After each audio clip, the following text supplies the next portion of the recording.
Јас навистина не можам да разберам зашто сум овде во овој случај, бидејќи како што читам, овде не сум за нешто што сум сакал.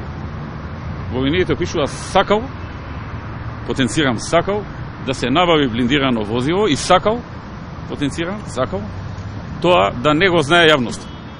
Јас навистина не сум чул да некој за сакање нешто биде обвинуван, а уште помалку на суд да се носат политички лица заради тоа што се повозеле, односно ги возеле во блиндиран автомобил во време кога извршувале функции или кога доаѓале високи гости, високи делегации, генерални секретари на Обединетите нации, комесари на Европската унија и така натаму, и со тоа возило биле превезувани додека престојуваат во Република Македонија. И сега за сето тоа има едно судење, а паралелно следува една кампања на СДСМ во која што сака да постигнат одредени политички поени и знаејќи дека во државата нема друго такво возило, кое што не е постаро од 20 години, ќе го продаваат, па ќе го продаваат ефтино, па да изгледа на граѓаните дека тоа чини многу ефтино, дека државата многу изгубила со тоа. Тоа е една пародија. Па секоја држава има најмалку 10 такви возила, за кои што денеска тука не повикуваат да не судат.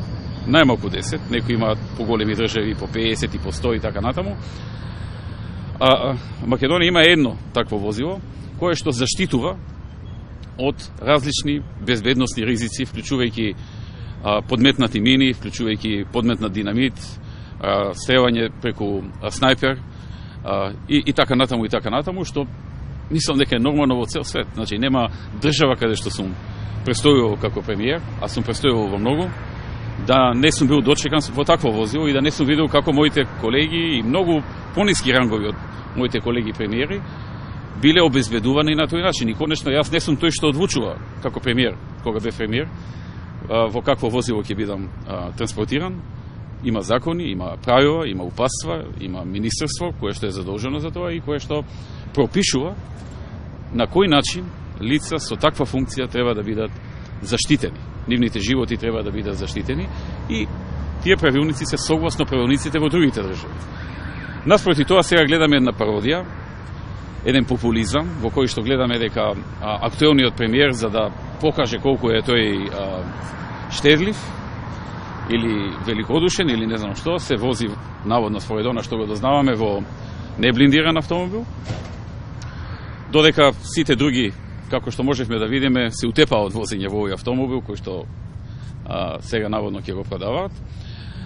Сите делегации до сега странски, откако е дојде на новата власт, високи личности се возат во ова возило. И се, како што видовме низ порталите, се возат и многу други личности, но само за нас се води поставка, конкретно за мене, дека јас сум примил награда со тоа што сум се возил во возилото. Замислете, ми судат затоа што сум примил награда, затоа што сум се возил во возилото и затоа велам не ми е јасно зошто ме судат.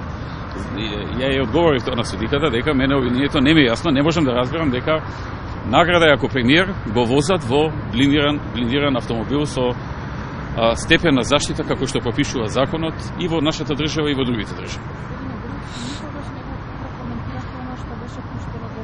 Се ќе се искоментира кога ќе си дојде време.